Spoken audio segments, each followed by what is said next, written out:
A very good evening to all of you. This is Neha बवेचा. आज बात करेंगे कुछ ऐसी टिप्स के बारे में जिनसे हम अपनी रेगुलर ट्रेडिशनल मील्स को हेल्दी बना सकते हैं और बेस्ट हेल्थ को अचीव कर सकते हैं.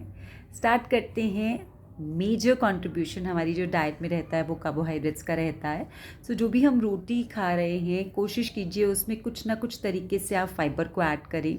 तो उसमें ओट्स का फ्लावर ऐड कर सकते हैं, व्हीट ब्रैन ऐड कर सकते हैं, मल्टीग्रेन फ्लावर को आप यूज़ कर सकते हैं, इवन ब्लैक चना का फ्लावर या सोयाबीन का फ्लावर आप ऐड कर सकते हैं. But in case you have some health issue या health concern then be selective about the item you are adding.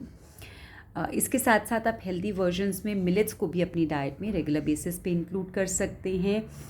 Quinoa को भी इंक्लूड कर सकते हैं, ब्राउन राइस को भी इंक्लूड कर सकते हैं, ओट्स को भी इंक्लूड कर सकते हैं. बात करें प्रोटीन्स की. सो प्रोटीन्स के लिए लीन मीट्स को आप अपनी डाइट में इंक्लूड कर सकते हैं. चिकन या फिश को 2 to 3 times in a week आप अपनी डाइट में इंक्लूड कर सकते हैं. बट ध्यान रहे कि वो बहुत ऑयली फॉर्म में ना बने हों और उसमें बहुत ज़्यादा ऑयल कंटेंट ना हो. इसके साथ साथ एग्स को या लो फैट डेयरी प्रोडक्ट्स जैसे पनीर है, कर्ड है, बटर मिल्क है, इसको भी अपनी डाइट में आप रेगुलर बेसिस पे इंक्लूड कर सकते हैं. वेजिटेबल्स को अपनी डाइट में इंक्लूड कीजिए. बट अगर आप डायबिटिक हैं या आपको कोई हार्मोनल इशू है और कोई भी किडनी रिलेटेड इशू है then you need to be sure about what vegetables you need to include and what vegetables you need to avoid. Number 4 is fats. So fats is a major requirement to make our food on regular basis, and what I usually recommend is that you should not have fat free food at all. Little bit fat is definitely required for different metabolical activities in your body.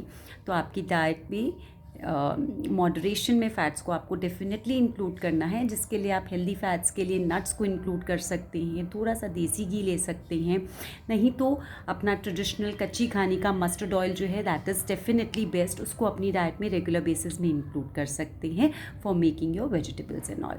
But again ध्यान रखें moderation is a की. सो बहुत ज़्यादा quantity में oil को अपने vegetables में या जो भी ग्रेवीज आप प्रिपेयर कर रहे हैं उसमें ऐड ना करें. इसके साथ साथ कोशिश कीजिए कि बहुत सारे variety of fruits and vegetables अपनी डाइट में फाइबर के फॉर्म में आप इंक्लूड करें. 1 छोटा चम्मच अलसी के बीज को अपनी डाइट में डेली बेसिस पे इंक्लूड कीजिए. विटामिन सी हर तरीके के हेल्थ इश्यूज से आपको प्रिवेंट करता है. It is best antioxidant.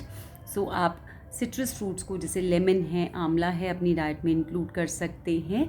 Salads की ड्रेसिंग में इंक्लूड कर सकते हैं. चटनी होममेड चटनीज़ के फॉर्म में इंक्लूड कर सकते हैं. पिकल के फॉर्म में विदाउट ऑयल आप इसको इंक्लूड कर सकते हैं अपनी डाइट में, या फिर लेमन वाटर के फॉर्म में या आंवला के जूस के फॉर्म में भी आप उसको इंक्लूड कर सकते हैं. इसके साथ साथ हेल्दी बेवरेजेस आप अपनी डाइट में ऐड कर सकते हैं, जैसे maybe some detox water के फॉर्म में, सम हेल्दी स्मूदीज़ हैं, वेजिटेबल स्मूदीज़ हैं, सूप्स के फॉर्म में आप इंक्लूड कर सकते हैं, बटर मिल्क के फॉर्म में आप इंक्लूड कर सकते हैं, या फिर कोकोनट वाटर है, आप समझ आ रहे हैं, उसको भी आप अपनी डाइट में इंक्लूड कर सकते हैं. Again if you have some kidney related issues be sure whether you have to include all these things in your diet or not. So these are just some general tips for attaining good health और अपने diet को किस तरीके से आप healthy बना सकते हैं. But any therapeutic issue if you have then be sure and definitely discuss it with some specialist before eating anything or before including anything from your regular diet. Take care. Bye bye.